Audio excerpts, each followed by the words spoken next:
Why don't I just say, from Congress's point of view, here's a quirky thing about the Emergency Powers Statute, IEPA, that the president has used, not just for tariffs, but on immigration, on an energy emergency, is the congressional challenge mechanism allows us to challenge the stated emergency, but not the actions that are being taken to respond to that emergency. So the way the statute is set up, I would have to convince my colleagues there's no emergency at the border.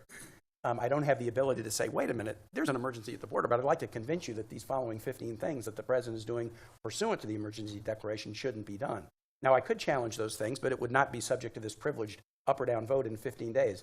It'd have to go through a Judiciary Committee where I know what the Senate Judiciary Committee would do. They would say, we like what President Trump is doing. We're in a minority position in that committee. So the interesting thing about these emergencies is that the congressional challenge mechanism is there's no energy emergency, not you shouldn't end run these regulations. There's no border emergency, not we don't like the steps you're taking. There's no fentanyl emergency, not you shouldn't be doing tariffs. And so it's a funny statute where we do get a pass to an immediate vote on simple majority, but it's on is there an emergency, not are these actions legit to take. And that could be a subject, for Miller Center. If the Miller Center wanted to look at emergency powers, could the statutes be done better based on the experience of that we've all lived through? I mean, I think there's some really fruitful areas for legal reform there.